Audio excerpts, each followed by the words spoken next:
Hi folks, my name is Zach Light. I'm the National Sales Director for HuntByTheWeek.com. I hope you've had a chance to look at our website at www.huntbytheweek.com or found us on Facebook and LinkedIn. We also have some very informative videos on YouTube and on our own website, kind of help explain to landowners some of the benefits of HuntByTheWeek.com, whether they've leased out their land before for hunters or if they're just thinking about doing so to make some additional income. This video is actually an extension of two other videos that we've already done. In one of the videos, we discussed how a landowner would benefit if he took an annual lease and divided that into shorter term leases and offered hunters daily, weekly, or even seasonal leases. What that does, it matches up a time that a hunter has off of work. Most hunters can't take a year off to come hunt your property. They probably can take a week off and be willing to pay for that privilege. The second video we did actually talks about if you have large tracts of land, like say a big farm or tracts of timber or a ranch, if you divide those acres up to where a hunter can come in and reasonably hunt the size of an area that he needs to. Let's face it, a guy doesn't need 5,000 acres in Tennessee to kill a turkey. 50 acres would probably be safe and something that a guy could afford and would be willing to lease from you. So what this video is intended to do is to combine those two things, the time element and the size element, the size of the property and the hunting unit, down into one so you can see what the benefits to that are. Now before we go any further, I'm going to be very clear. HuntByTheWeek.com offers daily, weekly, seasonal, and annual hunting leases directly from landowners, hunt clubs, and guides and outfitters all in one place.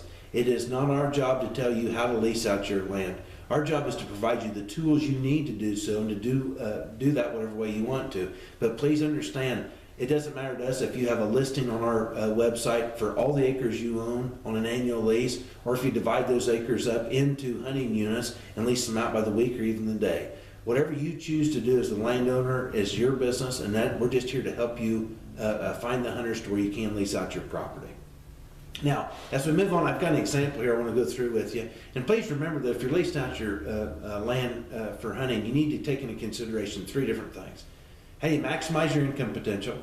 How do you mitigate the liability risk? And then how you retain the greatest amount of control over your property. This is an example I've got outlined here. This would be like if you rented out all your acres to one group of hunters. In this instance, I've put in 600 acres. It's an undefined acres. It could be joint, it could adjacent acres, it could be different farms.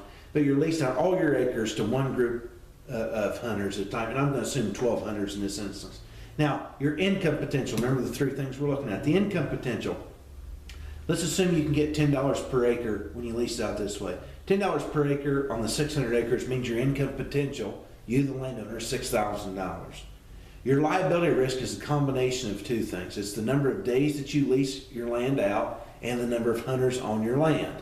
So in this instance, your liability risk is 365 days because you've let annual lease to the hunters. So 365 days you've leased that to somebody else. Then also the number of hunters, most likely in this instance you would lease to a hunt club.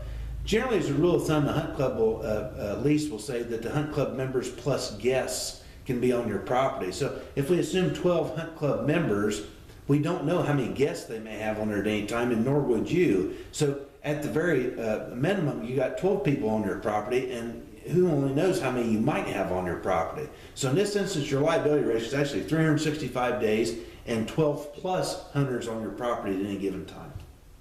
The retention of the control over your land is 365 days minus the days that you've leased out. So in this instance, since you've leased out the 365 days, your retention is actually zero. You don't have any retained days left because you've leased all those out. Now this next example, I've shaded it in a little bit so you can see, but what we've done here is we've divided, it's still the same 600 acres, but we've divided it up into hunting units. Let's assume that this green line here is a road. Let's say that this is a road that tees in. Maybe this red line is a utility line. Maybe this red line is an old creek bed. You see, it doesn't matter to us so long as you can define the acres and the units. And that could be a creek bed, an old fence line, a pasture line, utility line, fence, whatever the case is, as long as it defines the acres, because it helps solve a problem that a lot of people make. In this instance, it's not the 600 acres you have to lease out, it's the 5 hunting units you have to lease out. So what I've done here is I've made them all equal to 120 acres, just so it's easier to kind of work through this same example.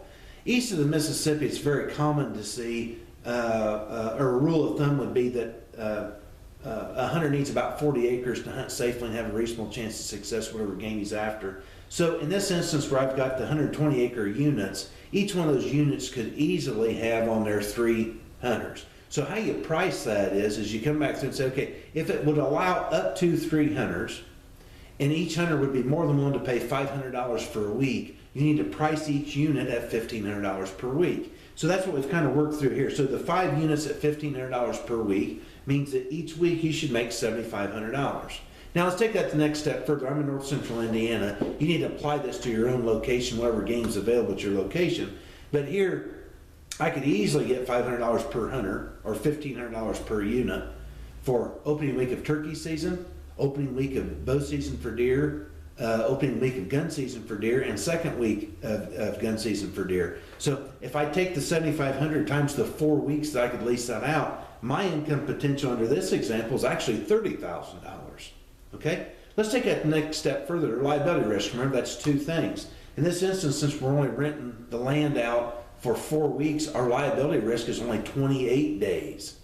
Also, since we've defined the hunting units and we've capped that at the number of hunters, in this instance we've actually capped it at 3, that means the maximum number of hunters per unit is 3. Instead of the minimum in the other example, this is the maximum number of 3.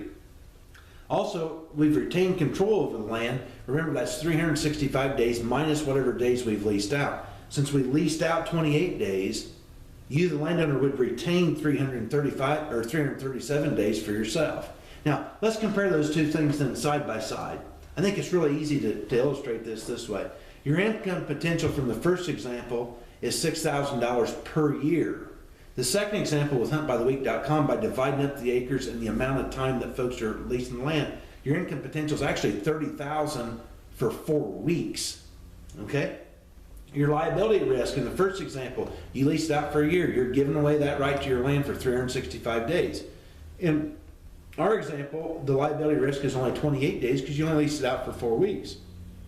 The number of hunters, since the 600 acres was undefined, the number of hunters on your property on the first example were at least 12, and who only knows how many exactly it would be? You wouldn't know. But on our example, since you actually have it defined as no more than 3, you would actually know exactly how many are on each unit. So you've defined that and limited the number that can be on your property. That's a great liability mitigation tool. And this is my favorite of them all, the retention that you have on the control of your land. In the first example, you leased out the full year, which means you retained no days for yourself. You didn't retain any of the land for yourself or the time to use it. In our example, you did. You leased it out for 4 weeks. You didn't lease out all the other times. So if your grandson wants to come back on spring break and hunt turkeys, don't lease out Unit 3 for that week. Let him go hunt. Let's say you want to keep Unit 1 for yourself for muzzleloader season to put a deer in the freezer. You can do that. Let's say you've got an employee you'd like to reward and you saw a big buck on Unit 4 and you want to let him have late bow season. You can do that with HEART program because you get to pick and choose what units you lease out and when you lease them out. There's no better tool to retain and control your land and to actually manage the property better than what our system is for that. Now, I hope you see that the right choice to be made if you're going to lease out your hunting ground is with huntbytheweek.com. But I always like to give one last illustration, and just to kind of drive home the point that we were trying to make. When you combine the time element and the size of the hunting unit element, when you combine those 2 things, here's the illustration that I hope resonates with you. I, just like a lot of other folks, take my family down to the Gulf Coast for vacation. It would not make sense for me to lease the entire building for 365 days when all I want to do is lease the condo unit for the week I intend to be there. This is the same principle applied to hunting land. If you make this affordable to hunters, instead of $6,000, if he can just pay $500 to hunt for the week, you've made it affordable to him. But what you've done in the meantime is you've maximized your income potential, you've mitigated your liability risk, and you've retained a great amount of control over your land.